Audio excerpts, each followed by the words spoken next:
Hey everybody. So today I'm going to share a poem with you that I wrote. And as you can see from the title, this poem is about drug addiction and overdose. So I just wanted to put a little disclaimer warning in the beginning, letting you know there are some graphic images in this video, and it is a sensitive subject that might be upsetting to some people. I wanted to share this with you though, because I think raising awareness about drug addiction and things of this nature could really help people. And on that note, let's start the video. From darkness to sight, from darkness to sight. It was a cold December night, with snow upon the ground, not another soul around, just me and him. As usual, me catering to his every whim. He locked himself inside the bathroom again, committing what some would call an evil sin. I waited outside the locked bathroom, hoping I could save him from his doom. I called to him, "Don't do too much." The minutes felt like hours, and he always did too much. Finally, I gasped with relief as the door flung open. He seemed okay, or at least I was hoping. He took a couple steps out the doorway. "Hooray," I heard him say. Well, he was high again, and not from the happiness that comes from within. He was high because he committed what some would call an evil sin.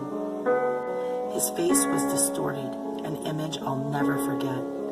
It's burned into my memory along with regret.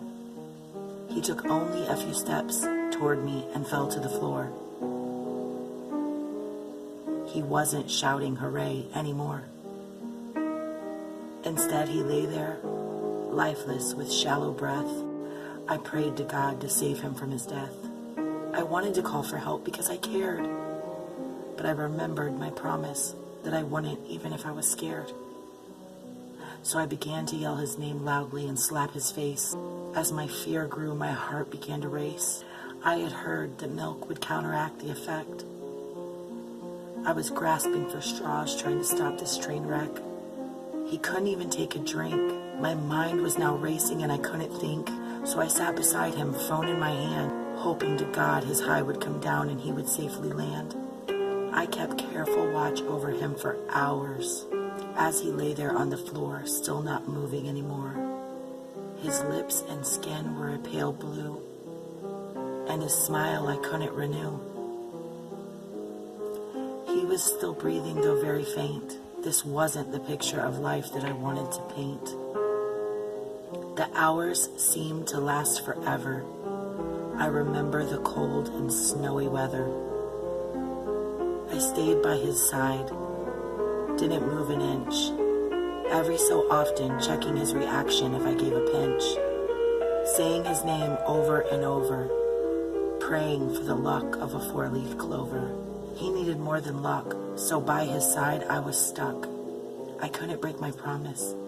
I couldn't betray him. He was a tall guy, actually pretty slim, so I tried to pick him up from the hard floor.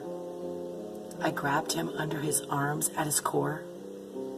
Flashes of his face went through my mind. Bright blue eyes and a smile that was kind. I couldn't move him, so I placed a pillow behind. I stayed by his side, watching his shallow breath.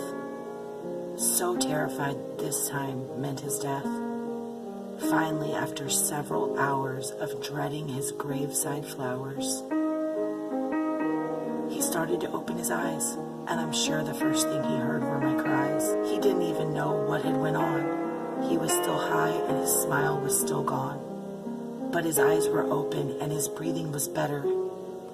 And so I began to write him a letter. He couldn't talk to me, but when this wore off, then he would see. I tried to convey the terror I felt. I searched for the words that would make his heart melt, hoping to break through his addiction to the drug with sweet kisses and a big hug. None of it worked. I tried with all my might, on that cold December night.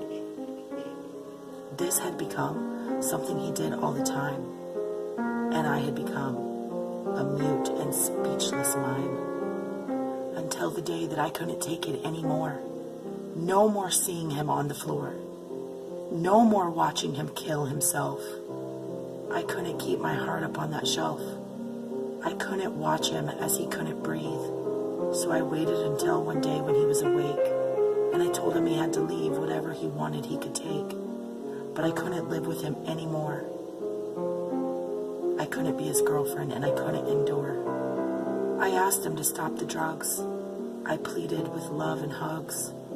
But he looked at me and said, "I'm gonna do this with or without you." And in that moment, that's when I knew.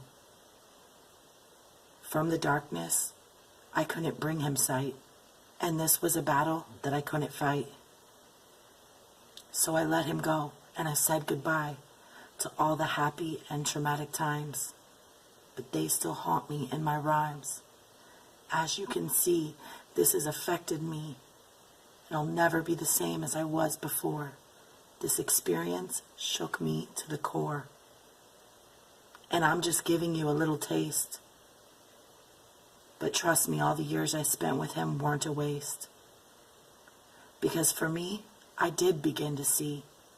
And in the darkness, I found my sight.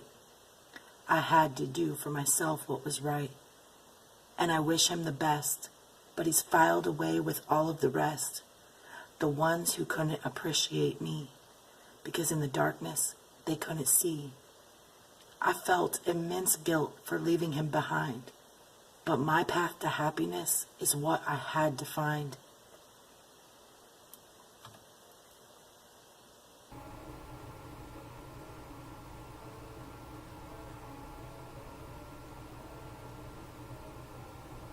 At first, anytime I would read this poem, I would break down in tears and just be crying through it. And now I can read it, and I don't have all those tears, and I don't have all that pain. Expressing myself through poetry or through writing has really been a beneficial thing for me, and has helped me on my path to healing from certain situations.